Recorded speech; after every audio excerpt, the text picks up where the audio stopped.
ഉച്ചവാർത്തയിലേക്ക് സ്വാഗതം. ഞാൻ അനു സുരേഷ്. ആദ്യം കാണാം ഇന്നത്തെ പ്രധാന വാർത്താ തലക്കെട്ടുകൾ. കട്ടപ്പനയിൽ നടന്നത് കരുവന്നൂരിന് സമാനമായ കൊള്ളയെന്ന BJP സംസ്ഥാന അധ്യക്ഷൻ K. സുരേന്ദ്രൻ. കരുവന്നൂർ മോഡൽ സമരത്തിന് BJP. സാബുവിന്റെ ആത്മഹത്യയിൽ പോലീസ് അന്വേഷണം അട്ടിമറിക്കുന്നുവെന്നും സുരേന്ദ്രൻ. ആത്മഹത്യയ്ക്ക് ഉത്തരവാദിയായ VR സജിയെ തള്ളാതെ മന്ത്രി റോഷി അഗസ്റ്റിൻ. പോരാട്ടം തുടരുമെന്ന് കുടുംബം.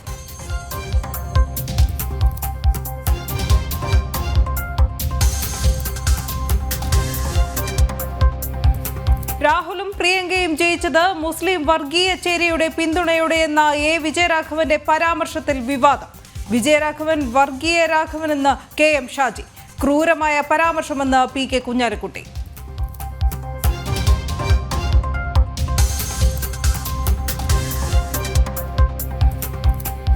VD സതീശനെ വെട്ടാൻ ചെന്നിത്തല. സംസ്ഥാന കോൺഗ്രസിൽ പിടിമുറുക്കാൻ സജീവ നീക്കം.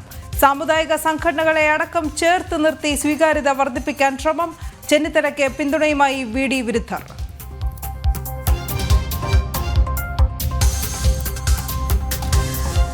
വഖഫിനെതിരായ മുനമ്പത്തെ സമരത്തിൽ അവസാനം വരെ BJP കൂടെ ഉണ്ടാകുമെന്ന് മുൻ കേന്ദ്രമന്ത്രി രാജീവ് ചന്ദ്രശേഖർ. മുനമ്പം സമരപ്പന്തലിൽ നേരിട്ടെത്തി ഐക്യദാർഢ്യം പ്രഖ്യാപിച്ചു. ഭരണഘടനാ അവകാശങ്ങളിലേക്ക് കടന്നു കയറാൻ ആരെയും അനുവദിക്കില്ലെന്നും രാജീവ് ചന്ദ്രശേഖർ.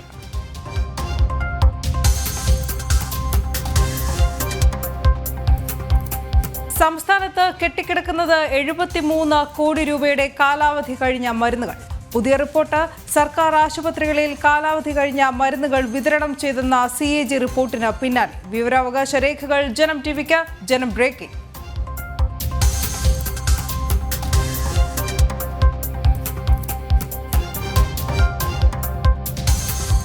ADGP MR അജിത് കുമാറിന് ക്ലീൻ ചിറ്റ് നൽകാൻ വിജിലൻസ്. 2 ആഴ്ചയ്ക്കകം അന്വേഷണ റിപ്പോർട്ട് നൽകും. സ്വർണ്ണക്കടത്ത് ബന്ധത്തിനടക്കം തെളിവില്ലെന്ന് വിജിലൻസ്.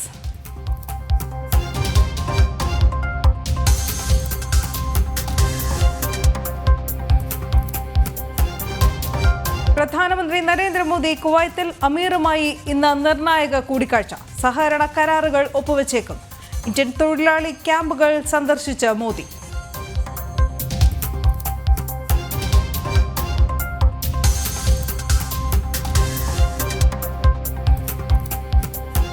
തിരുനെൽവേലിയിൽ മാലിന്യം തള്ളിയ സംഭവത്തിൽ ഒരു മലയാളി ഉൾപ്പെടെ 4 പേർ പിടിയിൽ. മാലിന്യം നീക്കാൻ കേരള സംഘം ഇന്നെത്തും. സബ് കളക്ടറുടെ നേതൃത്വത്തിൽ 20ഓളം ഉദ്യോഗസ്ഥരും തൊഴിലാളികളും എത്തും.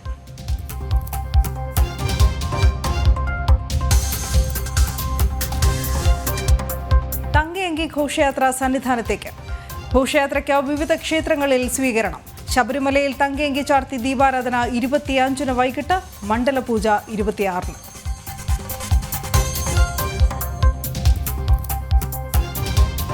വാർത്തകൾ വിശദമായി. കട്ടപ്പനയിൽ ആത്മഹത്യ ചെയ്ത നിക്ഷേപകൻ സാബുവിന് CPMലെ ഉന്നതരുടെ ഭീഷണി നേരിടേണ്ടി വന്നിട്ടുണ്ടെന്ന് BJP സംസ്ഥാന അധ്യക്ഷൻ K. സുരേന്ദ്രൻ. കരുവന്നൂർ മോഡൽ സമരം സംസ്ഥാനത്തൊട്ടാകെ വ്യാപിപ്പിക്കുമെന്നും K. സുരേന്ദ്രൻ വ്യക്തമാക്കി. അതേസമയം PFI അണികളെ കൂടെ നിർത്താൻ DYFIയും മുസ്ലിം ലീഗും മത്സരിക്കുകയാണെന്നും സുരേന്ദ്രൻ തൃശൂരിൽ പറഞ്ഞു. ഇടുക്കിയിലെ നിക്ഷേപകന്റെ ആത്മഹത്യ ഗൗരവതരമാണ്. നവീൻ ബാബുവിന്റെ കേസ് തേച്ചുമായ്ക്കാൻ നടന്നതുപോലെയുള്ള ശ്രമമാണ് ഇപ്പോൾ കട്ടപ്പനയിലും നടക്കുന്നത്. കട്ടപ്പനയിൽ നടന്നത് കരുവന്നൂർ മോഡൽ കൊള്ളയാണെന്നും സുരേന്ദ്രൻ ആരോപിച്ചു. ഈ പശ്ചാത്തലത്തിൽ സഹകരണ മേഖലയിലെ കൊള്ളകൾക്കെതിരെയുള്ള സമരം സംസ്ഥാനത്തൊട്ടാകെ വ്യാപിപ്പിക്കുമെന്നും K. സുരേന്ദ്രൻ വ്യക്തമാക്കി. ഗൗരവമേറിയ പ്രശ്നങ്ങളാണ് കട്ടപ്പനയിലെ സഹകാരിയുടെ ആത്മഹത്യയുമായി ബന്ധപ്പെട്ടിപ്പോൾ പുറത്തു വന്നുകൊണ്ടിരിക്കുന്നത്. കണ്ണൂരിൽ ADM നവീൻ ബാബുവിൻ്റെ മരണം എങ്ങനെയാണോ തേച്ചുമാറ്റി കളയാൻ പോലീസ് ശ്രമിച്ചത്, അതുപോലെയാണ് കട്ടപ്പനയിൽ ഇപ്പോൾ സംഭവിച്ചുകൊണ്ടിരിക്കുന്നത്. നാം തൃശ്ശൂർ ജില്ലയിലെ കരുവന്നൂരിലും തൃശ്ശൂർ സർവീസ് കോഓപ്പറേറ്റീവ് ബാങ്കിലും എല്ലാം കണ്ട അതേ അഴിമതി തന്നെയാണ് CPM നിയന്ത്രണത്തിലുള്ള കട്ടപ്പനയിലെ ബാങ്കിലും നാം കണ്ടത്. അതുകൊണ്ട് ഈ കട്ടപ്പന സംഭവത്തിൻ്റെ പശ്ചാത്തലത്തിൽ കൂടുതൽ സഹകരണ മേഖലയിലെ പ്രക്ഷോഭങ്ങളും പ്രചാരണങ്ങളും ഏറ്റെടുത്ത് മുന്നോട്ട് കൊണ്ടുപോകാൻ കരുവന്നൂർ മോഡൽ സമരം, കണ്ടല മോഡൽ സമരം, മാവേലിക്കര മോഡൽ സമരം, പുൽപ്പള്ളി മോഡൽ സമരം സംസ്ഥാനത്തെ മറ്റ് ഇടങ്ങളിലേക്കും കൂടുതൽ ശക്തമായിട്ട് വ്യാപിപ്പിക്കണം എന്നാണ് ഭാരതീയ ജനതാ പാർട്ടി ആലോചിക്കുന്നത്. പ്രിയങ്കയുടെ മാത്രമല്ല വിജയരാഘവന്റെ മുന്നിലും പിന്നിലുമുള്ളത് വർഗീയ ശക്തികൾ തന്നെയാണെന്ന് K. സുരേന്ദ്രൻ പറഞ്ഞു. PDPയുമായും വെൽഫെയർ പാർട്ടിയുമായും വിജയരാഘവന്റെ പാർട്ടി സഖ്യമുണ്ടാക്കിയിട്ടുണ്ട്. PFI അണികളെ കൂടെ നിർത്താൻ DYFIയും മുസ്ലിം ലീഗും മത്സരിക്കുകയാണെന്നും കെ സുരേന്ദ്രൻ ആരോപിച്ചു. അല്ല, പ്രിയങ്കയുടെ മുന്നിലും പിന്നിലും മാത്രമല്ല, വിജയരാഘവന്റെ മുന്നിലും പിന്നിലും ഉള്ളതും വർഗീയ ശക്തികൾ തന്നെയാണ്. വിജയരാഘവന്റെ പാർട്ടിയും ജമാഅത്തെ ഇസ്ലാമിയുമായിട്ടും പോപ്പുലർ ഫ്രണ്ടുമായിട്ടും PDPയുമായിട്ടും വെൽഫെയർ പാർട്ടിയും ഒക്കെ ആയിട്ടും അവർ സഖ്യം ഉണ്ടാക്കിയിട്ടുണ്ട്. ലീഗും DYFI തമ്മിലുള്ള മത്സരം തന്നെ അതിനു വേണ്ടിയിട്ടാണ്. PFI നിരോധനത്തിന് ശേഷം അവരുടെ അണികളെ ആർക്കാണ് കൂടുതൽ കിട്ടുന്നത്? കേരളത്തിലെ BJPയുടെ ജില്ലാ ഘടകങ്ങൾ വിഭജിക്കുകയാണെന്നും ഇനി മുതൽ സംസ്ഥാനത്തൊട്ടാകെ 30 ജില്ലാ കമ്മിറ്റികളും 250 മണ്ഡലം കമ്മിറ്റികളും ഉണ്ടായിരിക്കുമെന്നും കെ സുരേന്ദ്രൻ അറിയിച്ചു. ജനം, തൃശൂർ. സാബുവിന്റെ മരണത്തിൽ പോലീസ് അന്വേഷണം ശരിയായ രീതിയിലല്ലെന്ന് PV അൻവർ. ഈ പോലീസാണ് അന്വേഷണം നടത്തുന്നതെങ്കിൽ കേസ് എങ്ങും എത്തില്ല. സഹകരണ സ്ഥാപനങ്ങളിൽ നിക്ഷേപിക്കുന്ന പണം CPM കൊള്ളയടിക്കുന്നു. കുടുംബത്തോടൊപ്പം എന്ന CPM നിലപാട് ADM നവീൻ ബാബുവിന്റെ കുടുംബത്തോട് പറഞ്ഞതുപോലെയാണെന്നും അൻവർ പറഞ്ഞു. ഭീഷണി അതോടൊപ്പം ഉണ്ട്. ജീവിക്കാൻ അനുവദിക്കില്ല, നിന്നെ കൈകാര്യം ചെയ്യുമെന്നല്ലോ സാബു അതിൽ കേണപേക്ഷിച്ച് പറയുന്നുണ്ട്. എനിക്കങ്ങനെ അറിയില്ല, ഞാൻ ആരെയും ആക്രമിച്ചിട്ടില്ല. ആ വീഡിയോ പരിശോധിച്ചാൽ നിങ്ങൾക്കത് കാണാമെന്ന് ഈ പാർട്ടിയുടെ ഉത്തരവാദിത്തപ്പെട്ട നേതാവിനോട് പറയുന്നുണ്ടല്ലോ. നേതാവിനെ പ്രതി ഞങ്ങൾക്കതൊന്നും കാണണ്ട, നിന്നെ ഞങ്ങൾ കൈകാര്യം ചെയ്യും എന്ന് പറഞ്ഞാൽ, പണ്ട് ഇവിടെ വട്ടിക്ക് പണം കൊടുത്തിരുന്ന എന്താ പറയുക സംഘങ്ങളുണ്ടായിരുന്നു. ആ സംഘങ്ങൾ ഗുണ്ടാ ആളുകളെ വെച്ചിട്ടായിരുന്നു പിരിവ് നടത്തിയിരുന്നു, കാര്യങ്ങൾ നടത്തിയിരുന്നു. ആ നിലവാരത്തിന്റെ അപ്പുറത്തേക്ക് CPM പോയി എന്നതിന്റെ ഏറ്റവും വലിയ തെളിവാണ് ഈ സാബുവിന്റെ മരണം. വിളിച്ച് ഭീഷണിപ്പെടുത്തിയ ആളെ CPM തള്ളിപ്പറയുകയോ പാർട്ടി അതിനെ എതിരായിട്ട് നിലനിൽക്കുകയോ ചെയ്തിട്ടില്ല. അല്ല, CPM തള്ളിപ്പറയില്ല. CPF എന്താ പറയുന്നത്? ഞങ്ങളുടെ കുടുംബത്തോടൊപ്പം, സാബുവിന്റെ കുടുംബത്തോടൊപ്പം. നവീൻ ബാബുവിന്റെ കേസിൽ എന്തായിരുന്നു? അവസാനം വരെ ഞങ്ങൾ കുടുംബത്തോടൊപ്പം കുടുംബത്തോടൊപ്പം കുടുംബത്തോടൊപ്പം എന്ന് പറഞ്ഞിട്ട് ഇപ്പൊ എന്തായി? അവര് ആ നവീൻ ബാബുവിന്റെ ഭാര്യ ഹൈക്കോടതിയിൽ പോയിട്ട് CBI അന്വേഷണം വേണമെന്ന് ആവശ്യപ്പെടുന്ന അവസ്ഥയിലേക്ക് പോയി. പറയുന്ന ജില്ലാ പഞ്ചായത്ത് പ്രസിഡന്റും ദിവ്യക്ക് ഒരു പ്രശ്നമില്ല, പാർട്ടിയെ തിരിച്ചെടുത്തു, അവർക്ക് പ്രൊമോഷൻ കൊടുക്കുന്നു. വഖഫ് അധിനിവേശം.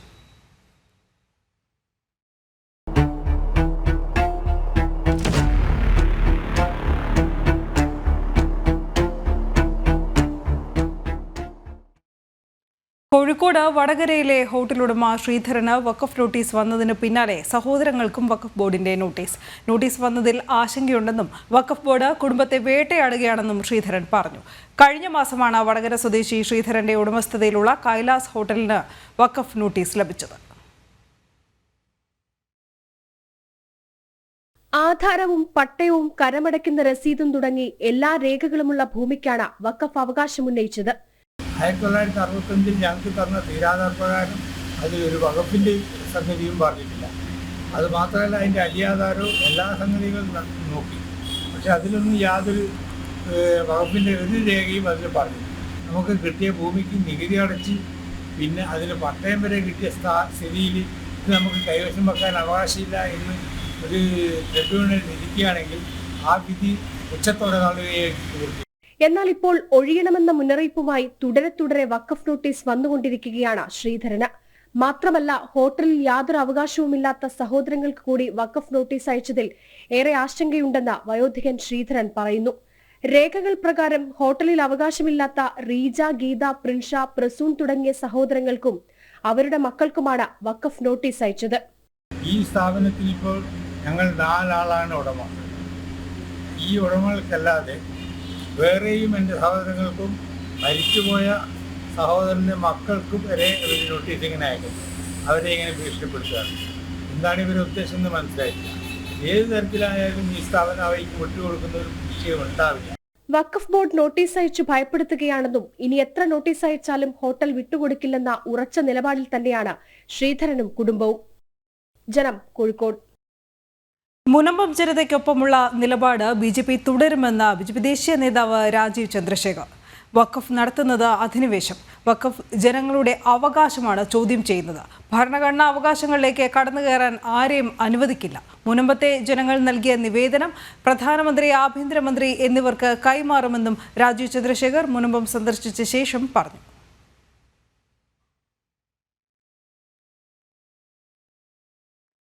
വിവാദ പരാമർശവുമായി CPM PB അംഗം A വിജയരാഘവൻ.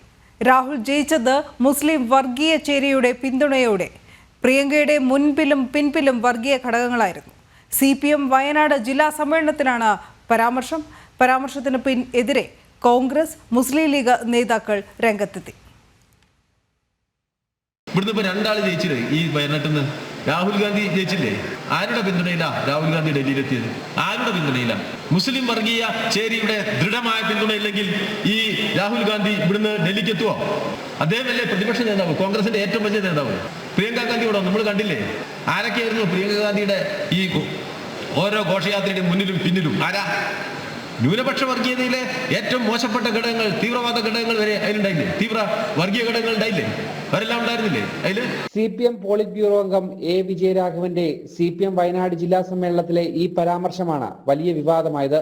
പ്രസംഗം ചർച്ചയായതോടെ വിജയരാഘവനെ വിമർശിച്ച കോൺഗ്രസ് മുസ്ലിം ലീഗ് നേതാക്കൾ രംഗത്തെത്തി. വിജയരാഘവൻ വർഗീയ രാഘവനായി മാറിയെന്ന് AICC general secretary KC Venugopal. Vijayaraghavan ഇപ്പം വർഗീയ രാഘവനായിട്ട് മാറിയിരിക്കുകയാണെന്നാണ് എനിക്ക് തോന്നുന്നത്. വെറും ഇത് അദ്ദേഹം പോളിറ്റ് ബ്യൂറോ മെമ്പറൊക്കെ ആയിട്ട് നിൽക്കുന്ന ഒരു കാലത്ത് ഇങ്ങനെയൊരു പ്രസ്താവന നടത്താൻ പറയുമ്പോൾ വർഗീയത ഇങ്ങനെ വെറും വിഴുങ്ങുന്ന ഒരു ആളായിട്ട് മാറുക എന്ന് പറഞ്ഞാൽ ഇവരെന്താ ധരിച്ചിരിക്കുന്നത്?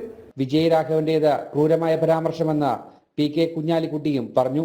അതൊക്കെ വളരെ ക്രൂരമായ ഒരു പരാമർശമാണ്. മാത്രമല്ല ഭൂരിപക്ഷ വർഗീയത ലക്ഷ്യം വെച്ച് ഒന്നിനു പിറകെ ഒന്നായിട്ട് CPM-ന്റെ ഭാഗത്ത് നിന്ന് ഇങ്ങനെ വരുന്നത് അവരുടെ അടിത്തറ തന്നെ ഇളക്കുന്ന പരിപാടിയാണ്. വാ തുറന്നാൽ വർഗീയത മാത്രമാണ് വിജയരാഘവൻ പറയുന്നതെന്ന് മുസ്ലിം ലീഗ് നേതാവ് KM ഷാജിയും ആരോപിച്ചു. വേറൊരു ശുചായിണ്ട്, ആ വായ തുറന്നാൽ തന്നെ വർഗീയതയല്ലാതെ മറ്റൊന്ന് പറയാൻ അറിയാത്ത വിജയരാഘവൻ. അവനെ വിളിക്കേണ്ടത് വിജയരാഘവൻ എന്നല്ല, വർഗീയ രാഘവൻ എന്നാണ്. വരും ദിവസങ്ങളിലും ചൂടേറിയ രാഷ്ട്രീയ വിവാദമായി വിജയരാഘവന്റെ പരാമർശം മാറാനാണ് സാധ്യത. ജനം, കോഴിക്കോട്. സാമുദായിക സംഘടനകളുമായി തനിക്ക് നല്ല ബന്ധമാണുള്ളതെന്ന് രമേശ് ചെന്നിത്തല. ആരെയാണ് പരിപാടിക്ക് വിളിക്കേണ്ടത് എന്നുള്ളത് അവരുടെ ഇഷ്ടം.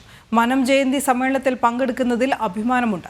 ആരാണ് മുഖ്യമന്ത്രി ആകേണ്ടത് എന്ന് സംബന്ധിച്ച് സാമുദായിക സംഘടനകൾക്കും അഭിപ്രായം പറയാമെന്നും രമേശ് ചെന്നിത്തല പറഞ്ഞു. എനിക്ക് എല്ലാ സമുദായ സംഘടനകളുമായും അതിൻ്റെ നേതാക്കന്മാരുമായും നല്ല ബന്ധമാണുള്ളത്. ആരെ വിളിക്കണമെന്ന് ഇപ്പം നമ്മളല്ലോ തീരുമാനിക്കുന്നത്, അത് അവരാണ് തീരുമാനിക്കുന്നത്. ഏതായാലും NSSൻ്റെ പരിപാടിയിൽ വിളിച്ചു, എനിക്ക് സന്തോഷമുണ്ട്. ഞാൻ ആ പരിപാടിയിൽ പങ്കെടുക്കും. അത് മന്നം ജയന്തി ആഘോഷത്തിൽ പങ്കെടുക്കുക എന്ന് പറയുന്നത് അത് തീർച്ചയായും അത് അഭിമാനകരമായൊരു കാര്യമാണ്. ഞാൻ പറഞ്ഞത് മുഖ്യമന്ത്രി സ്ഥാനത്തെ ചൊല്ലിയുള്ള ചർച്ചകൾ കോൺഗ്രസിൽ പതിവെന്ന് PK കുഞ്ഞാലിക്കുട്ടി. മുഖ്യമന്ത്രി ആരാകണം എന്നത് പറയേണ്ട സമയത്ത് പറയും. നേതാക്കളെ താരതമ്യപ്പെടുത്തുന്നില്ല. സാമുദായിക സംഘടനകൾ അടുക്കുന്നത് ഭരണമാറ്റം മുന്നിൽ കണ്ടെന്നും കുഞ്ഞാലിക്കുട്ടി പറഞ്ഞു. UDF-ന്റെ ഒരു വിജയം ഉറപ്പായി വരുമ്പോൾ ഇത്തരത്തിലുള്ള ചർച്ചകളൊക്കെ സാധാരണയാണ്. കഴിഞ്ഞ കരുണാകരൻ മുഖ്യമന്ത്രിയായി വന്ന സമയത്ത്, ആന്റണി മുഖ്യമന്ത്രിയായി വന്ന സമയത്ത്, ഉമ്മൻചാണ്ടി തന്നെ മുഖ്യമന്ത്രിയായ സമയത്തൊക്കെ ഇനി ആര് ലീഡർ എന്നുള്ള ചർച്ചകളൊക്കെ ഓപ്പണായിട്ട് നടക്കുക UDF-ൽ പതിവാണ്, കോൺഗ്രസിലും പതിവാണ്. പക്ഷെ അതുകൊണ്ട് കുഴപ്പമൊന്നുമില്ല. അതൊക്കെ തീരുമാനിക്കാനുള്ള കെൽപ്പ് ആ പാർട്ടിക്കുണ്ട്. KPCC പുനഃസംഘടന സംബന്ധിച്ച് ഒരു ചർച്ചയും നടന്നിട്ടില്ലെന്ന് രമേശ് ചെന്നിത്തല. തെരഞ്ഞെടുപ്പിന് മുൻപ് പാർട്ടിയെ ശക്തിപ്പെടുത്തണം. 2026 അധികാരത്തിലെത്തുക എന്നതാണ് ലക്ഷ്യമെന്നും രമേശ് ചെന്നിത്തല പറഞ്ഞു. ഇതുവരെ ഔദ്യോഗികമായൊരു ചർച്ചയും നടന്നിട്ടില്ല. അത് തീരുമാനിക്കുന്നത് പാർട്ടി ഹൈക്കമാൻഡ്. ഇതുവരെ അത് സംബന്ധിച്ച ഒരു ഔദ്യോഗിക ചർച്ചയോ അഭിപ്രായ പ്രകടനങ്ങളോ ഒരു ഭാഗത്തുനിന്നും കേന്ദ്ര നേതൃത്വം ആവശ്യപ്പെട്ടിട്ടുണ്ട്. അല്ല, പാർട്ടിയെ കൂടുതൽ ശക്തിപ്പെടുത്തേണ്ട ആവശ്യകതയുണ്ട്. അതിനുവേണ്ടി ഞങ്ങളെല്ലാവരും കൂട്ടായി പ്രവർത്തിക്കും.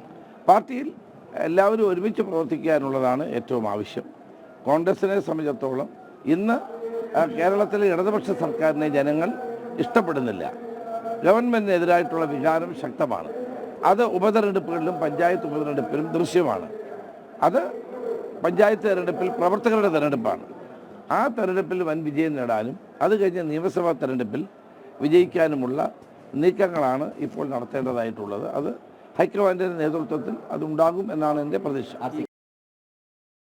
2 ദിവസത്തെ ഔദ്യോഗിക സന്ദർശനത്തിന് കുവൈത്തിലെത്തിയ പ്രധാനമന്ത്രി നരേന്ദ്രമോദി ഇന്ത്യൻ തൊഴിലാളി ക്യാമ്പുകളിൽ സന്ദർശനം നടത്തി.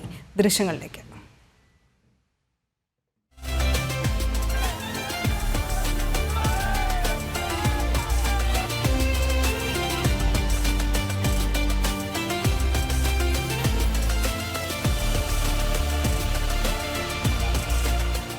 सर कैसे सर आप?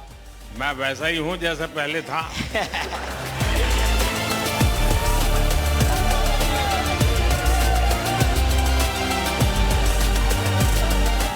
सर हम लोग कभी कभी थकते हैं तो मेडिकल लीव ले लेते हैं। सर आप कभी ऐसा मेडिकल लीव लेते हैं? आप मेहनत अपने परिवार के लिए करते हैं कि नहीं करते हैं? जी सर। मैं भी परिवार के लिए काम करता हूँ। मेरे परिवार में 140 करोड़ लोग हैं। अब इतना प्रधानमंत्री है, हमको सामने बैठ के बात कर रहा है, इसके भी क्या चाहिए सर हमको भाई? 40 साल के बाद कोई प्रधानमंत्री आया और आकर के क्या कर रहा है? सबसे पहले अपने श्रमिक भाई बहनों को मिलने जा रहा है।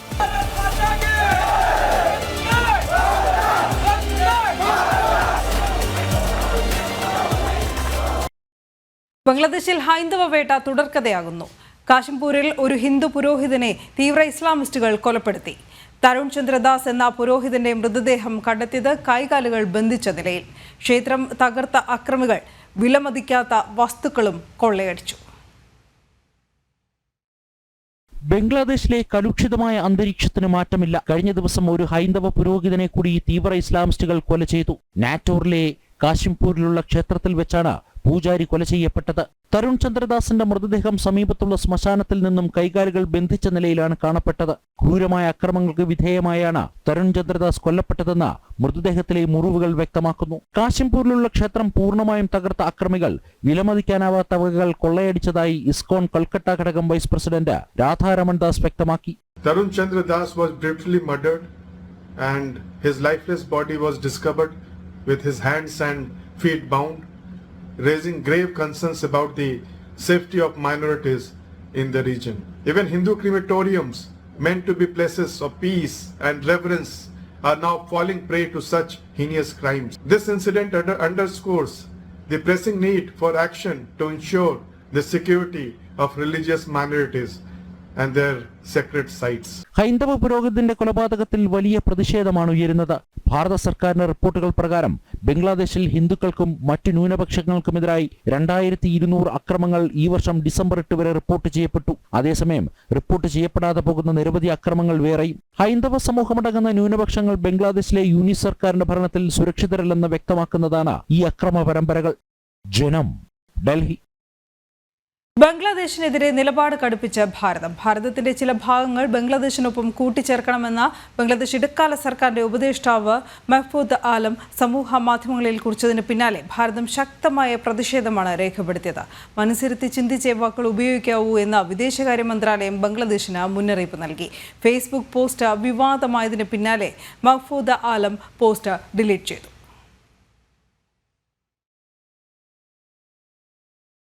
മുഹമ്മദ് യൂനിസിന്റെ നേതൃത്വത്തിലുള്ള ബംഗ്ലാദേശിലെ ഇടക്കാല സർക്കാരിന്റെ ഉപദേഷ്ടാവായ മഹ്ഫൂസ് ആലമാണ് വിവാദങ്ങൾക്ക് തിരികൊളുത്തിയത്.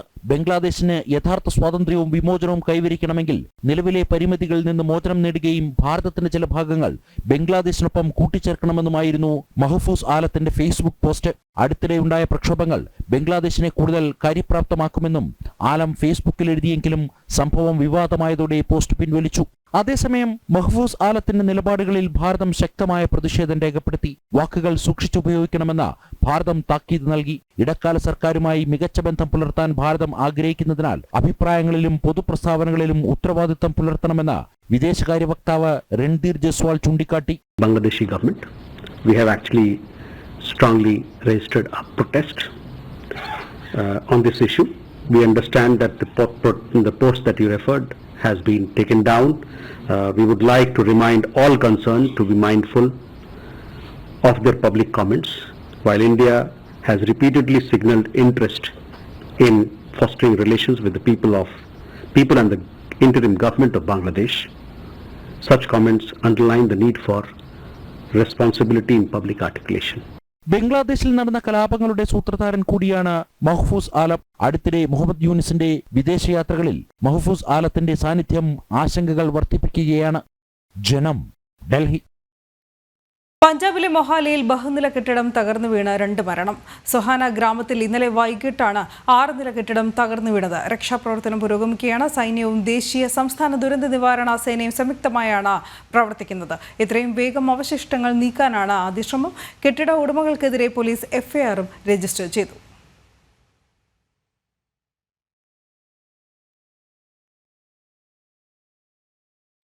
ജർമ്മനിയിൽ ക്രിസ്മസ് മാർക്കറ്റിലേക്ക് കാർ ഓടിച്ചു കയറ്റിയ സൗദി പൗരനെ റിമാൻഡ് ചെയ്തു.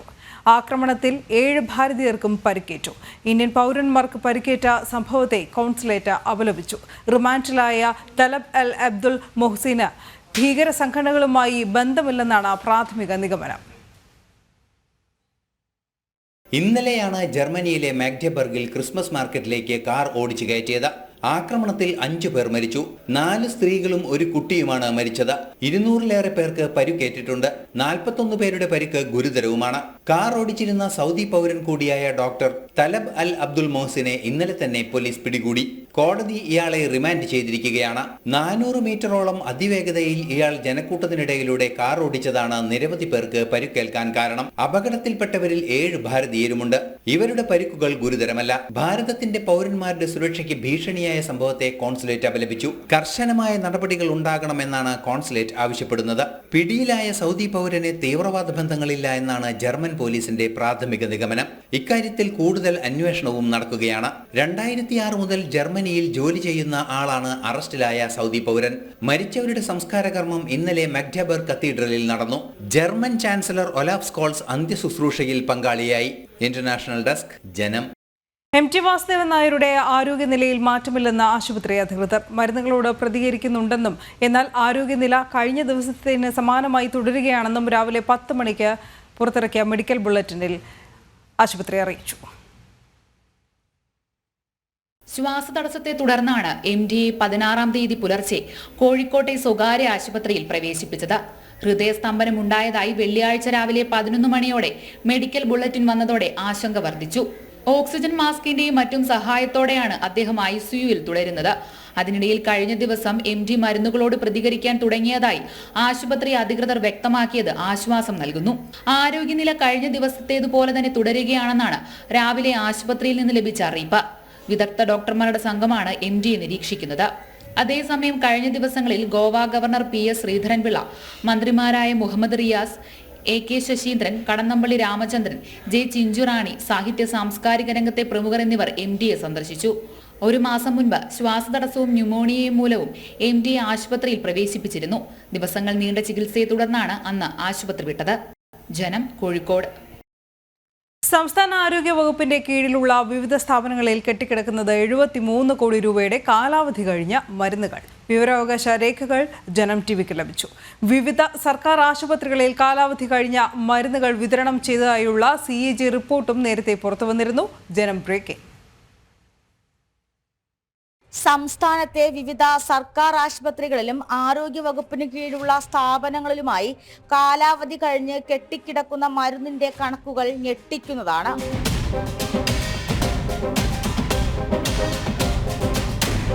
വിവരാവകാശ നിയമപ്രകാരം ആരോഗ്യ വകുപ്പിൽ നിന്ന് ലഭിച്ച മറുപടി അനുസരിച്ച് ആകെ 73,19,307.7 കോടി രൂപയുടെ കാലാവധി കഴിഞ്ഞ മരുന്നാണ് കെട്ടിക്കിടക്കുന്നത്.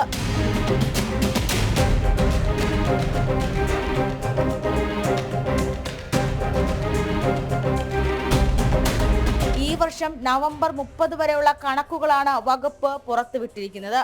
ജില്ല തിരിച്ചുള്ള കണക്കുകൾ പുറത്തുവിട്ടിട്ടുണ്ടെങ്കിലും ഇതൊക്കെ എവിടെ എങ്ങനെ സൂക്ഷിച്ചിരിക്കുന്നു എന്ന കാര്യത്തിൽ ആരോഗ്യവകുപ്പ് വ്യക്തത വരുത്തിയിട്ടില്ല. നേരത്തെ സർക്കാർ ആശുപത്രികളിൽ കാലാവധി കഴിഞ്ഞ മരുന്നുകൾ വിതരണം ചെയ്തെന്ന CAG റിപ്പോർട്ട് വലിയ വിവാദമായിരുന്നു. ഇതിന് പിന്നാലെയാണ് കണക്കുകളും പുറത്തു വരുന്നത്. ജനം, തിരുവനന്തപുരം. ശരണമെന്തയ്യപ്പ.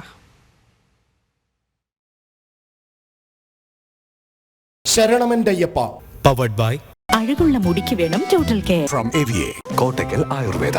ശരിയായ ആയുർവേദം, ശരിയായ ഫലപ്രാപ്തി.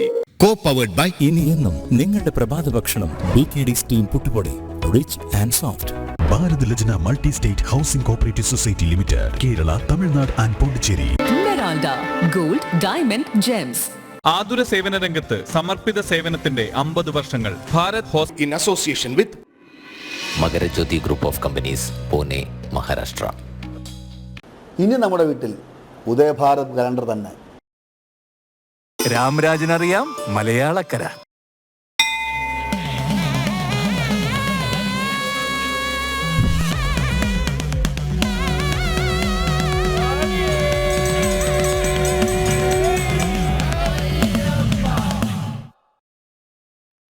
മണ്ഡലപൂജയ്ക്ക് അയ്യപ്പസ്വാമിക്ക് ചാർത്തുന്നതിനുള്ള തങ്കയങ്കി വഹിച്ചുള്ള ഘോഷയാത്ര ആറന്മുള പാർത്ഥസാരഥി ക്ഷേത്രത്തിൽ നിന്നും പുറപ്പെട്ടു.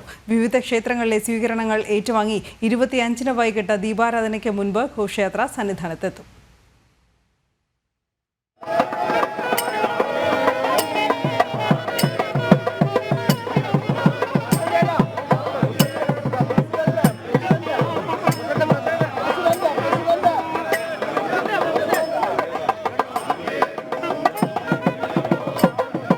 സ്വാമിയെ ശരണം ശരണമയ്യപ്പ വിളികളുമായി ഭക്തസഹസ്രങ്ങൾ പുലർച്ചെ 5 മുതൽ ആറന്മുള പാർത്ഥസാരഥി ക്ഷേത്രത്തിൽ തങ്കയങ്കി ദർശനം ആരംഭിച്ചു.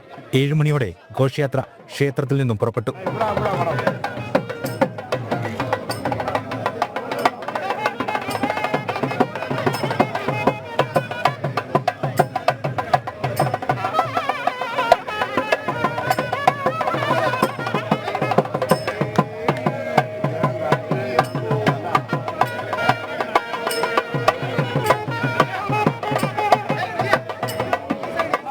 നിറപറയും നിലവിളക്കും വാദ്യമേളങ്ങളും ഒരുക്കി പ്രയാണവീഥികളിൽ ഘോഷയാത്രയെ വരവേറ്റ ഭക്തജനങ്ങൾ.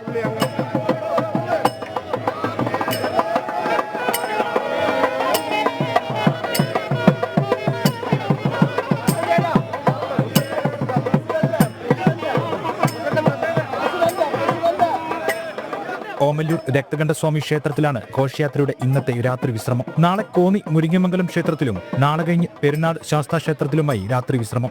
25-ന് ഉച്ചയ്ക്ക് 1:30 പമ്പയിലെത്തുന്ന ഘോഷയാത്ര വൈകിട്ട് 3:30 പമ്പയിൽ നിന്നും പുറപ്പെട്ട് 5 മണിയോടെ ശരംകുത്തിയിലെത്തും. ഇവിടെ നിന്ന് ദേവസ്വം ബോർഡ് ഭാരവാഹികൾ ആചാരപൂർവ്വം സ്വീകരിച്ച് സന്നിധാനത്തേക്ക് ഘോഷയാത്രയെ ആനയിക്കും. 18-ാം പടി കയറി സോപാനത്തെത്തുമ്പോൾ തന്ത്രിയും മേൽശാന്തിയും ചേർന്ന് തങ്കയങ്കി ഏറ്റുവാങ്ങി അയ്യപ്പ വിഗ്രഹത്തിൽ ചാർത്തി ദീപാരാധന നടക്കും. 26-ന് ഉച്ചയ്ക്ക് തങ്കയങ്കി ചാർത്തി മണ്ഡലപൂജ നടക്കുന്നതോടെ 41 ദിവസത്തെ മണ്ഡലകാലത്തിന് സമാപനമാകും. ജനം, പത്തനംതിട്ട.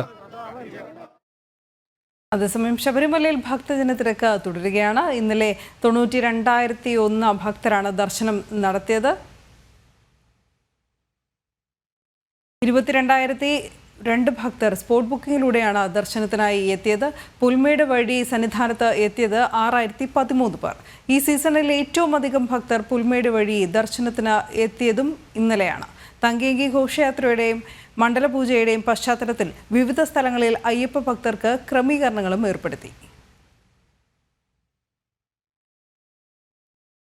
ശബരിമലയിൽ 25, 26 തീയതികളിൽ സ്പോട്ട് ബുക്കിംഗ് പരിമിതപ്പെടുത്താനുള്ള തീരുമാനം പുനഃപരിശോധിക്കണമെന്ന് ശബരിമല അയ്യപ്പ സേവാ സമാജം. പെട്ടെന്നുള്ള തീരുമാനം യാത്രാ ടിക്കറ്റുകൾ ബുക്ക് ചെയ്തിരിക്കുന്ന ഭക്തരെ ബാധിക്കും. എല്ലാവർക്കും ദർശനം എന്ന ദേവസ്വം ബോർഡ് പ്രസിഡന്റിന്റെ ഉറപ്പ് തെറ്റും. ഹൈക്കോടതി ഉത്തരവിന് വിപരീതമായി എടുത്ത തീരുമാനം റദ്ദാക്കണമെന്നും ശബരിമല അയ്യപ്പ സേവാ സമാജം ദേശീയ ജനറൽ സെക്രട്ടറി ഈറോഡ് രാജൻ ആവശ്യപ്പെട്ടു. ആവശ്യമുന്നയിച്ച ദേവസ്വം ബോർഡ് പ്രസിഡന്റിന് അദ്ദേഹം കത്തയച്ചു.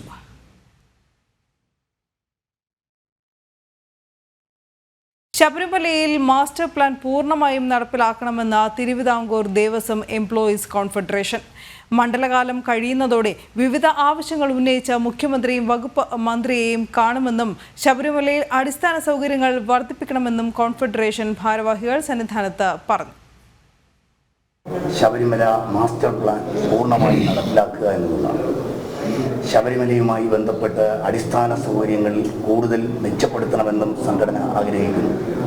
അതോടൊപ്പം തന്നെ അടുത്ത മണ്ഡല മകരവിളക്കിന് മുമ്പായി റോപ്പ് വേ അടക്കമുള്ള നൂതന സംവിധാനങ്ങൾ നടപ്പിൽ വരുത്തുവാനും സംഘടന ആഗ്രഹിക്കുകയാണ്. നിയന്ത്രണങ്ങൾ പൂർണ്ണമായും ഒഴിവാക്കി ഭക്തജനങ്ങൾക്ക് സുഗമമായ ദർശനം സാധ്യമാക്കുന്നതിനുള്ള നടപടി ബഹുമാനപ്പെട്ട തിരുവിതാംകൂർ ദേവസ്വം ബോർഡും കേരളത്തിലെ ഗവൺമെന്റും യോജിച്ച് പ്രവർത്തിച്ചുകൊണ്ട് മുന്നോട്ട് പോകണമെന്ന് ആഗ്രഹിക്കുന്നു.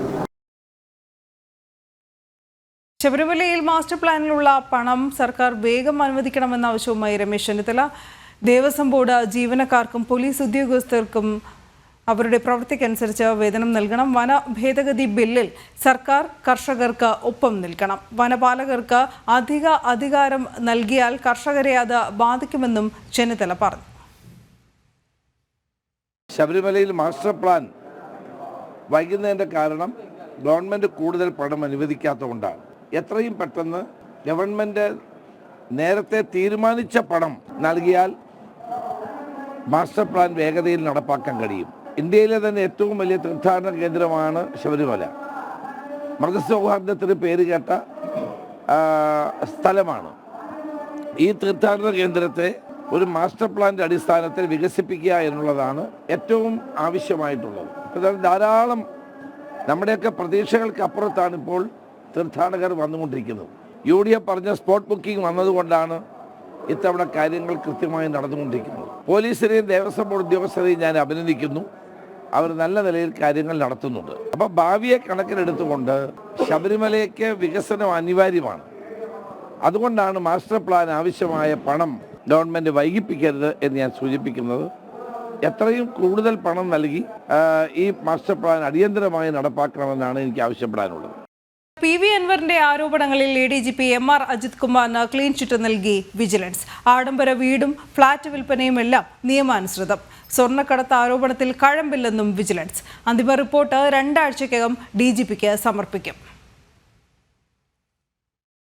അനധികൃത സ്വത്ത് സമ്പാദനം, കവടിയാറിലെ ആഡംബര വീട് നിർമ്മാണം, കുറവൻകോണത്തെ ഫ്ളാറ്റ് വിൽപ്പന, മലപ്പുറം SP ക്യാമ്പ് ഓഫീസിലെ മരമുറി തുടങ്ങി PV അൻവർ ഉയർത്തിയ ആരോപണങ്ങളിൽ ഒന്നും കഴമ്പില്ലെന്നാണ് വിജിലൻസിന്റെ കണ്ടെത്തൽ. കവടിയാറിലെ വീട് നിർമ്മാണത്തിനായി SBയിൽ നിന്ന് 1.5 കോടി രൂപ വായ്പയെടുത്തെന്നാണ് വിജിലൻസ് കണ്ടെത്തൽ. സർക്കാരിനെ അറിയിച്ച സ്വത്ത് വിവര പട്ടികയിലും ഉൾപ്പെടുത്തിയാണ് വീട് നിർമ്മാണം പുരോഗമിക്കുന്നത്. കുറവൻകോണത്ത് ഫ്ളാറ്റ് വാങ്ങി ദിവസങ്ങൾക്കുള്ളിൽ ഇരട്ടി വിലയ്ക്ക് മറച്ചുവിറ്റുവെന്ന ആരോപണത്തിലും വിജിലൻസ് ക്ലീൻ ചിറ്റ് നൽകുന്നു. 2009 കോണ്ടൂർ ബിൽഡേഴ്സുമായി 37 ലക്ഷത്തിനാണ് ഫ്ളാറ്റിന് കരാർ ഒപ്പിട്ടത്. ഇതിനായി 25 ലക്ഷം രൂപ വായ്പയും എടുത്തു. എന്നാൽ 2013 കമ്പനി കൈമാറിയ ഫ്ളാറ്റ് സ്വന്തം പേരിലേക്ക് മാറ്റി രജിസ്റ്റർ ചെയ്യാൻ അജിത് കുമാർ വൈകിയെന്നാണ് കണ്ടെത്തുന്നത്. വിൽപ്പന സമയത്ത് നടപടിക്രമങ്ങൾ പൂർത്തിയാക്കാൻ വേണ്ടി സ്വന്തം പേരിൽ രജിസ്റ്റർ ചെയ്തെന്ന് മാത്രം. 8 വർഷം കൊണ്ട് 65 ലക്ഷം രൂപയിലേക്ക് ഫ്ളാറ്റിന്റെ മൂല്യം വർദ്ധിച്ചെന്നും വിജിലൻസ് റിപ്പോർട്ടിലുണ്ട്. മലപ്പുറം SP സുജിത് ദാസിന്റെ ഒത്താശയോടെ കരിപ്പൂർ വഴി നടന്ന സ്വർണ്ണക്കടത്തിന്റെ വിഹിതം അജിത് കുമാറിന് ലഭിച്ചു എന്നതായിരുന്നു മറ്റൊരു ആരോപണം. ക്ലീൻ ചിറ്റ് മാത്രമല്ല, ഇതിൽ സുജിത് ദാസ് SP ആയിരിക്കുമ്പോഴാണ് ഏറ്റവും കൂടുതൽ സ്വർണം പിടികൂടിയതെന്നും വിജിലൻസ് പറയുന്നു. മലപ്പുറം SP ക്യാമ്പ് ഓഫീസിലെ മരമുറി ആരോപണവും വിജിലൻസ് തള്ളുന്നു. 3 മാസം നീണ്ട അന്വേഷണത്തിന്റെ അന്തിമ റിപ്പോർട്ട് 2 ആഴ്ചയ്ക്കകം DGPക്ക് കൈമാറും. അജിത് കുമാറിന് സ്ഥാനക്കയറ്റം നൽകിയതിന് തൊട്ടു പിന്നാലെയാണ് വിജിലൻസിന്റെ ക്ലീൻ ചിറ്റും ലഭിക്കുന്നത്. ADGPക്കെതിരെ ഇനി നിലവിലുള്ളത് തൃശൂർ പൂരം അട്ടിമറിയിലെ അന്വേഷണം മാത്രം. ജനം, തിരുവനന്തപുരം. അനധികൃതമായി ക്ഷേമ പെൻഷൻ കൈപ്പറ്റിയതിൽ പൊതുഭരണ വകുപ്പിലെ 6 താൽക്കാലിക സ്വീപ്പർമാർക്ക് നോട്ടീസ്. 18% പലിശ സഹിതം പണം തിരിച്ചടയ്ക്കാനാണ് നിർദ്ദേശം നൽകിയത്. 22,600 മുതൽ 86,000 രൂപ വരെ ജീവനക്കാർ തിരിച്ചടക്കേണ്ടി വരും. അനധികൃതമായി ക്ഷേമ പെൻഷൻ കൈപ്പറ്റിയവരെ പിരിച്ചുവിടണമെന്ന ശുപാർശയുമായി പൊതുഭരണ വകുപ്പ് സെക്രട്ടറി മുഖ്യമന്ത്രിക്ക് റിപ്പോർട്ട് നൽകിയിരുന്നു. ആദ്യഘട്ട നടപടി എന്ന നിലയിലാണ് അനധികൃതമായി കൈപ്പറ്റിയ തുകയും 18% പലിശയും കൂടി തിരിച്ചടയ്ക്കാൻ നോട്ടീസ് നൽകിയത്. പണം സർക്കാരിന് തിരികെ ലഭിച്ച ശേഷം ഇവരെ പിരിച്ചുവിടുന്നതടക്കമുള്ള കാര്യങ്ങളിൽ ആലോചിച്ച് തീരുമാനമെടുക്കാം എന്നതാണ് നിലവിലെ ധാരണ.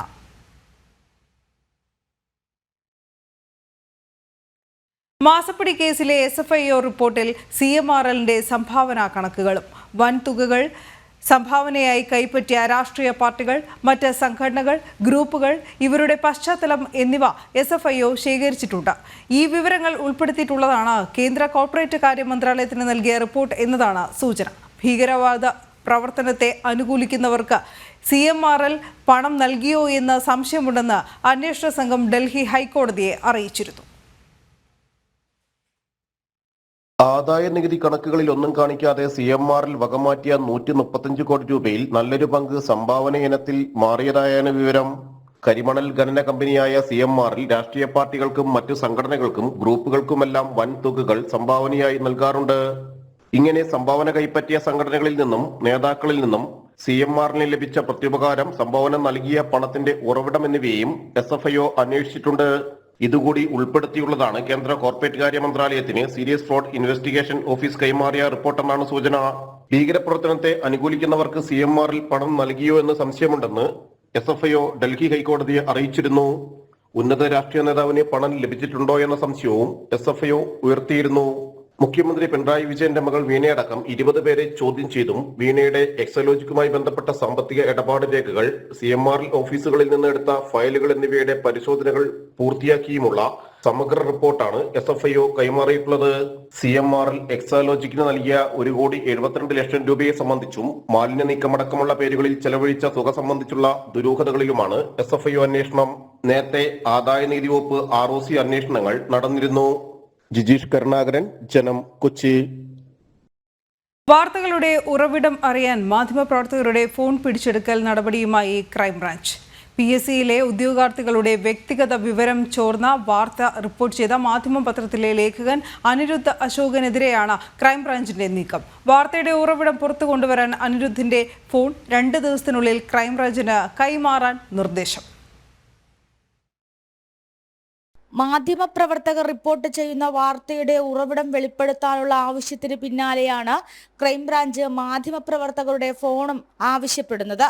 ഫോണിന്റെ നിർമ്മാണ വിവരങ്ങൾ ഉൾപ്പെടെ രേഖപ്പെടുത്തിക്കൊണ്ടുള്ള നോട്ടീസാണ് മാധ്യമം തിരുവനന്തപുരം ബ്യൂറോയിലെ റിപ്പോർട്ടർ അനിരുദ്ധ് അശോകിന് ക്രൈംബ്രാഞ്ച് കത്ത് നൽകിയിട്ടുള്ളത്. PSCയുടെ ഏറ്റവും സീക്രട്ടായിട്ടുള്ള രേഖ നിങ്ങൾക്ക് എങ്ങനെ ലഭിച്ചു എന്ന് മാത്രം ഞങ്ങൾക്ക് അറിഞ്ഞാൽ മതി. അതോടുകൂടി കേസ് നിങ്ങൾക്ക് ക്ലോസ് ചെയ്യാം എന്നുള്ള മറുപടിയാണ്. പക്ഷേ ഞാൻ പറഞ്ഞത് എന്നെ പ്രതിയാക്കിയാലും ശരി തന്നെ ഈ പറയുന്ന സോഴ്സ് വെളിപ്പെടുത്താൻ കഴിയില്ല. അങ്ങനെ ഏകദേശം 2 മണിക്കൂറോളം അവർ ഞാനുമായിട്ട് തർക്കിച്ചും വാദപ്രതിവാദങ്ങളിലൂടെയൊക്കെ കടന്നുപോയ ശേഷമാണ് ഒടുവിൽ എൻ്റെ മൊബൈൽ ഫോൺ ഈ 48 മണിക്കൂറിനുള്ളിൽ നിങ്ങൾ ഹാജരാക്കണം. ആ മൊബൈൽ ഫോണിൻ്റെ കൃത്യമായ EMI നമ്പർ വരെ രേഖപ്പെടുത്തിയ നോട്ടീസാണ് എനിക്ക് നൽകിയിട്ടുള്ളത്. 65 ലക്ഷത്തോളം വരുന്ന PSC ഉദ്യോഗാർത്ഥികളുടെ വിവരങ്ങൾ ഡാർക്ക് വെബിലൂടെ ചോർന്ന വാർത്തയാണ് അനിരുദ്ധ് അശോകൻ പുറത്തുവിട്ടത്. എന്നാൽ ഈ വിഷയങ്ങൾ അന്വേഷിക്കാതെ വാർത്തയുടെ ഉറവിടം മാത്രമാണ് ക്രൈംബ്രാഞ്ചിന്റെ ലക്ഷ്യം. പോലീസിന് അന്വേഷിക്കാൻ പരിമിതിയുണ്ടെന്ന് നൽകിയ റിപ്പോർട്ടിന്റെ അടിസ്ഥാനത്തിലാണ് അത് സംസ്ഥാന ക്രൈംബ്രാഞ്ചിലേക്കും അത് സെൻട്രൽ യൂണിറ്റിലേക്കും വരുന്നത്. അപ്പോൾ ഇപ്പോൾ ക്രൈംബ്രാഞ്ച് അന്വേഷിക്കുന്നത് വാർത്ത അല്ലെങ്കിൽ സൈബർ ഹാക്കർമാർ PSCയുടെ സെർവറിൽ നിന്ന് വിവരം ചോർത്തിയത് എങ്ങനെയെന്നോ ഹാക്കർമാർ ആരാണെന്നോ എന്നല്ല, മറിച്ച് ഈ വാർത്ത അതായത് ആ രേഖ എങ്ങനെ കിട്ടി, മാധ്യമത്തിന് എങ്ങനെ കിട്ടി, ലേഖകന് എങ്ങനെ കിട്ടി എന്നത് സംബന്ധിച്ചിട്ടാണ്. കഴിഞ്ഞ ദിവസം അനിരുദ്ധിനെ 2 മണിക്കൂറോളം ക്രൈംബ്രാഞ്ച് ഇതേ വിഷയത്തിൽ ചോദ്യം ചെയ്തിരുന്നു.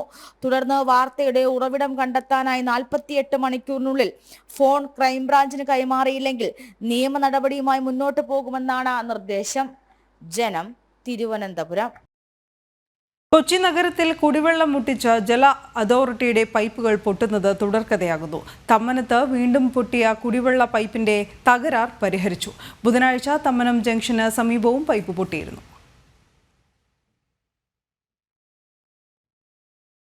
അറ്റകുറ്റപ്പണികൾ പൂർത്തിയായതോടെ ഇന്ന് പുലർച്ചെയാണ് പമ്പിംഗ് പുനരാരംഭിച്ചത്.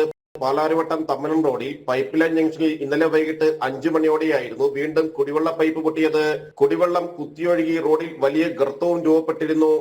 ആലുവ പമ്പ് ഹൗസിൽ നിന്ന് തമ്മനം പമ്പ് ഹൗസിലേക്ക് കുടിവെള്ളം എത്തിക്കുന്ന 700 mm പ്രിമോ പൈപ്പായിരുന്നു പൊട്ടിയത്.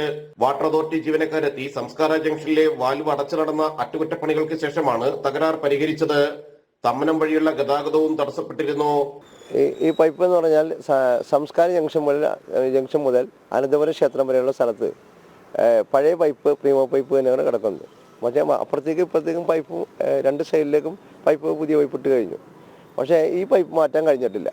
അതിനെ നമ്മുടെ പദ്ധതിക്കത്ത് ഉൾപ്പെടുത്തി നമ്മൾ 2 സൈഡിലേക്ക് പൈപ്പ് മാറ്റാനുള്ള ടെൻഡർ കൂടി പൂർത്തീകരിച്ചു. വർക്കെല്ലാം എടുത്തു, എല്ലാം പൂർത്തീകരിച്ച് കഴിഞ്ഞു. പക്ഷേ വാട്ടർ അതോറിറ്റി കൃത്യമായി അതിന് നടപടിയെടുത്ത് മുന്നോട്ട് പോകുന്നില്ല എന്നാണ് എനിക്ക് പറയാനുള്ളത്. കാരണം അതിന് പല സാങ്കേതികമായ കാര്യങ്ങൾ പറഞ്ഞ് പോകുന്ന അവസ്ഥയാണ് ഉള്ളത്. തമ്മനം പുല്ലേപ്പടി റോഡിൽ തമ്മനം ജംഗ്ഷന് സമീപത്തായിരുന്നു കഴിഞ്ഞ ദിവസം പൈപ്പ് പൊട്ടിയത്. ഇതോടെ നഗരത്തിലെ പല ഭാഗങ്ങളിലേക്കുമുള്ള ശുദ്ധജല വിതരണം തടസ്സപ്പെട്ടിരുന്നു. വൈറ്റ്ല പൊന്നുരുന്നി ഭാഗങ്ങളിലേക്ക് പോകുന്ന 6 ഇഞ്ച് വ്യാസമുള്ള വിതരണ പൈപ്പായിരുന്നു പൊട്ടിയത്. 1.5 വർഷത്തിനിടെ 3 തവണയാണ് തമ്മനത്ത് പൈപ്പ് പൊട്ടുന്നത്. ജനം, കൊച്ചി. വള്ളത്തിൽ വെള്ളമെടുക്കാൻ പോയ യുവതി വള്ളം മറിഞ്ഞ മരിച്ചു. കൊല്ലം പുത്തൻതുരുത്ത് സ്വദേശി സന്ധ്യ സെബാസ്റ്റ്യനാണ് മരിച്ചത്. കുടിവെള്ളം ശേഖരിക്കാൻ പോകവെയായിരുന്നു അപകടം. മനോജ വിവരങ്ങളുമായി ചേരുന്നു. മനോജ, വിശദാംശങ്ങൾ. ഇന്ന് രാവിലെയാണ് ഇത്തരത്തിലൊരു അപകടം ഉണ്ടാകുന്നത്. ഈ കൊല്ലം പുത്തൻതുരുത്ത് സ്വദേശിയാണ് ഈ മരിച്ച സന്ധ്യ സെബാസ്റ്റ്യൻ. രാവിലെ തന്നെ കുടിവെള്ളം ശേഖരിക്കാനായാണ് ഈ വെള്ളത്തിലൂടെ പോയത്.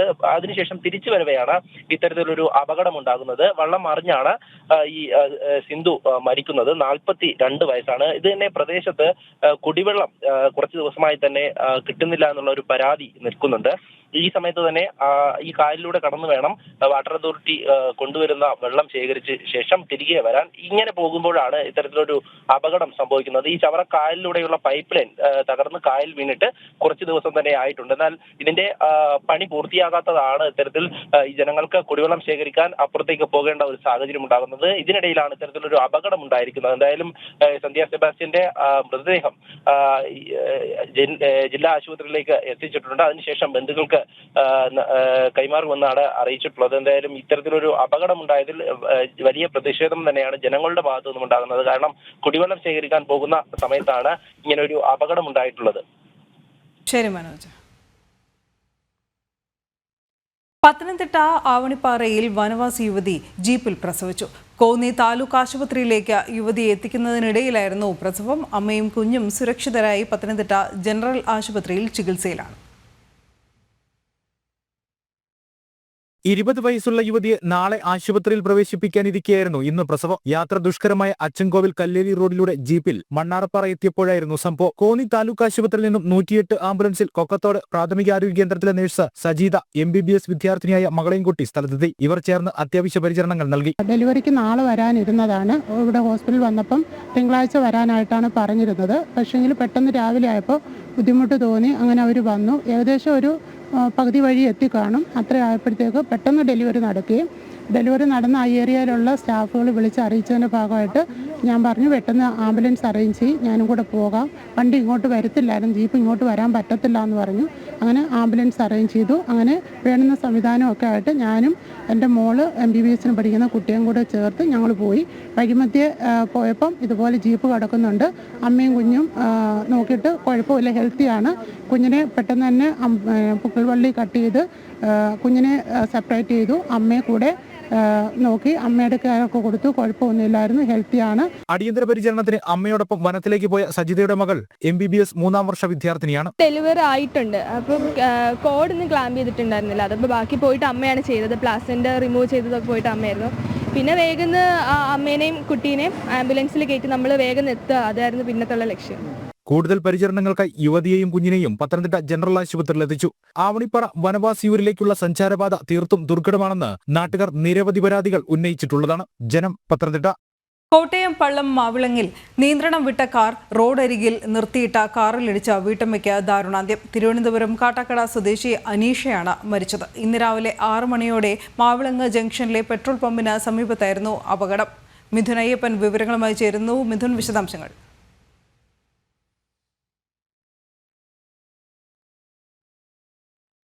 മറ്റു വാർത്തകളിലേക്ക്. കൊച്ചി പൊന്നുരുന്നിയിൽ കുട്ടികൾക്ക് ഭക്ഷ്യവിഷബാധയേറ്റ അങ്കനവാടിക്ക് സമീപത്തൂടെ ഒഴുകുന്നത് മാലിന്യം നിറഞ്ഞ കനാൽ. മലിനജലം കെട്ടിക്കിടക്കുന്നത് കുട്ടികളുടെ ജീവന് ഭീഷണിയാണെന്ന് ചൂണ്ടിക്കാണിച്ച് പരാതി നൽകിയെങ്കിലും നഗരസഭ നടപടിയെടുത്തില്ല. മാലിന്യം നീക്കണമെന്നാവശ്യപ്പെട്ട് ദിവസങ്ങൾക്ക് മുൻപ് BJP പ്രതിഷേധം നടത്തിയിരുന്നു. പൊന്നുരുത്തി 48-ാം നമ്പർ അങ്കണവാടി സ്ഥിതി ചെയ്യുന്ന സ്ഥലത്ത് മാലിന്യം നിറഞ്ഞ് ദുർഗന്ധം വമിക്കുകയാണ്. അങ്കണവാടിയുടെ സമീപത്തൂടെ ഒഴുകുന്ന കനാലും മാലിന്യത്താൽ മൂടിക്കിടക്കുകയാണ്. മഴക്കാലം വന്നാൽ കനാൽ നിറഞ്ഞ് സമീപ പ്രദേശങ്ങളിലേക്ക് അഴുക്കുവെള്ളം കയറാറുണ്ട്. അങ്കണവാടിയുടെ കുടിവെള്ള ടാങ്കിലേക്കും മലിനജലം കയറാൻ സാധ്യതയുണ്ടെന്ന് നാട്ടുകാർ ചൂണ്ടിക്കാണിക്കുന്നു. കാലാവസ്ഥ മഴയാണെങ്കിൽ ക്ലീനായി, അല്ലേ ഇല്ല. മണം കാരണം ഇരിക്കാൻ മേല. ഇപ്പോൾ തന്നെ അവിടെ ചെന്ന് നോക്കിയാൽ കാണാം കൊതുക്. ആ അങ്കനവാടിയുടെ ചുറ്റും കാട് വളർന്ന് കിടക്കുകയാണ്. ഇനി എപ്പോഴാണ് പാമ്പ് കടിക്കാമെന്ന് പറയാൻ കഴിയില്ല. അതേപോലെ അവസ്ഥയാണ്. ഇവിടെ വന്ന എല്ലാവരും പരാതി പറയുന്നുണ്ട്. കോർപ്പറേഷൻ്റെ യാതൊരു ഇങ്ങോട്ട് തിരിഞ്ഞേ നോക്കുന്നില്ല. അവർ വേറെ പല കാര്യമൊക്കെ ആയിട്ട് ഇങ്ങനെ നടക്കുക. അങ്കണവാടിക്ക് മുകളിലായാണ് പ്രാഥമിക ആരോഗ്യ കേന്ദ്രവും പ്രവർത്തിക്കുന്നത്. മാലിന്യം നിറഞ്ഞ കനാൽ ശുദ്ധീകരിക്കണമെന്ന് വർഷങ്ങളായി നാട്ടുകാർ ആവശ്യപ്പെടുന്നുണ്ട്. ദിവസങ്ങൾക്ക് മുൻപാണ് മാലിന്യ പ്രശ്നം ഉയർത്തി കാണിച്ച് BJP പ്രതിഷേധം നടത്തിയത്. ഇതിന് പിന്നാലെയാണ് അങ്കണവാടിയിലെ കുട്ടികൾക്ക് ഭക്ഷ്യവിഷബാധയേറ്റത്. അങ്കണവാടിയിലെ കുടിവെള്ളത്തിൽ നിന്നാകാം ഭക്ഷ്യവിഷബാധയേറ്റതെന്നാണ് സംശയം. ഇവിടുത്തെ കുടിവെള്ള ടാങ്കിലെ വെള്ളം പരിശോധനയ്ക്ക് അയച്ചിരിക്കുകയാണ്. 12 കുട്ടികൾക്കാണ് വ്യാഴാഴ്ച ഭക്ഷ്യവിഷബാധയേറ്റത്. ജനം, കൊച്ചി. KSEBയുടെ ജലവൈദ്യുതി നിലയത്തിൽ നിന്നും വൈദ്യുതി ഉൽപ്പാദിപ്പിച്ച കാർബോറാണ്ടം കമ്പനി KSEBക്ക് തന്നെ നൽകി അധിക ലാഭമുണ്ടാക്കുന്നു. ജലവൈദ്യുത പദ്ധതിയുടെ വൈദ്യുതി ഉപയോഗിക്കാതെ പുറത്തുനിന്നും വൈദ്യുതി വാങ്ങി ബാക്കി വന്ന വൈദ്യുതി KSEBക്ക് വിറ്റാണ് കമ്പനിയുടെ അധിക ലാഭക്കൊയ്ത്ത്. പത്തനംതിട്ട മണിയാർ ജലവൈദ്യുതി ഏറ്റെടുത്ത കാർബോറാണ്ടം കമ്പനി KSEBയുടെ വൈദ്യുതി KSEBക്ക് തന്നെ മറച്ചു വിറ്റ് ലാഭം കൊയ്തു. ജലവൈദ്യുതി പദ്ധതിയുടെ വൈദ്യുതി ഉപയോഗിക്കുന്നത് പകരം കമ്പനിക്ക് ആവശ്യമായ വൈദ്യുതി പുറത്തുനിന്ന് വാങ്ങുകയും ബാക്കി വന്ന KSEBയുടെ വൈദ്യുതി തിരികെ KSEBക്ക് തന്നെ വിൽക്കുകയും ചെയ്തു. പുറത്തുനിന്നും വൈദ്യുതി വാങ്ങി ഇത്തരത്തിൽ KSEBക്ക് പണം നൽകുന്നത് പലതവണ ബോർഡ് തന്നെ കമ്പനിക്ക് മുന്നറിയിപ്പ് നൽകിയെങ്കിലും വീണ്ടും ഇത് ആവർത്തിച്ചു. പകൽ സമയത്ത് സംസ്ഥാനത്തിന് പുറത്തുനിന്നും വാങ്ങുന്ന വൈദ്യുതിക്ക് ചാർജ് കുറവാണ്. ഈ വൈദ്യുതി യൂണിറ്റിന് 2 രൂപ നിരക്കിൽ ജലവൈദ്യുതി നിലയത്തിൽ ഉൽപ്പാദിപ്പിക്കുന്നു എന്ന പേരിൽ പുറത്തുനിന്നും കമ്പനി വാങ്ങുന്നു. കാർബോറാണ്ടം കമ്പനിയുടെ ഉപയോഗത്തിനു ശേഷം ഇതേ വൈദ്യുതി തന്നെ KSEBക്ക് അധിക തുകയ്ക്ക് മറിച്ച് വിൽക്കും. ജലവൈദ്യുതി നിലയത്തിൽ ഉൽപ്പാദിപ്പിക്കുന്ന വൈദ്യുതി കമ്പനിയുടെ ഉപയോഗത്തിനു ശേഷം KSEBക്ക് നൽകണമെന്ന കരാറുണ്ടായിരുന്നു. ഈ കരാറിന്റെ മറവിലാണ് കമ്പനി 2 രൂപയ്ക്ക് വാങ്ങുന്ന വൈദ്യുതി യൂണിറ്റിന് 4-6 രൂപ നിരക്കിൽ KSEBക്ക് നൽകിയിരുന്നത്. KSEBയിൽ നിന്നും ഉൽപ്പാദിപ്പിക്കുന്ന വൈദ്യുതി പൂർണ്ണമായിട്ടും ഉപയോഗിച്ചതിനു ശേഷം മാത്രമേ കമ്പനി പുറത്തുനിന്നും വൈദ്യുതി വാങ്ങാവൂ എന്ന കരാറിരിക്കെയാണ് ഇത്തരം അഴിമതി നടക്കുന്നത്. ജനം, തിരുവനന്തപുരം. ചോദ്യപേപ്പർ ചോർച്ചയിൽ MS സൊല്യൂഷൻസ് ഉടമ മുഹമ്മദ് ഷുഹൈബ് ഒളിവിൽ. ഇന്ന് ചോദ്യം ചെയ്യലിന് ഹാജരാക്കാൻ ക്രൈംബ്രാഞ്ച് നോട്ടീസ് നൽകിയിരുന്നു. ക്രൈംബ്രാഞ്ച് ഷുഹൈബിന്റെ ഫോൺ രേഖകളും ബാങ്ക് ഇടപാടുകളും പരിശോധിച്ചു. ചോദ്യപേപ്പർ ചോർത്തിയതിൽ ഷുഹൈബിന് പങ്കെന്നും സൂചന. തിരുവനന്തപുരം ചെങ്കലിൽ 12-കാരിയെ പാമ്പ് കടിച്ച സ്കൂൾ പ്രവർത്തിച്ചത് വിദ്യാഭ്യാസ വകുപ്പിന്റെ പരിശോധനകളില്ലാതെ. എയ്ഡഡ് സ്കൂളുകളിൽ സർക്കാരിന്റെ പരിശോധനകൾ നടക്കുന്നില്ല എന്നതിന് തെളിവാണ് സ്കൂളും പരിസരവും. അതേസമയം പാമ്പ് കടിയേറ്റ സ്നേഹ സുഖം പ്രാപിക്കുന്നു. ഉച്ചവാർത്ത ഇവിടെ പൂർണ്ണമാകുന്നു. ജനം വാർത്തകൾ തുടരും. നമസ്തേ.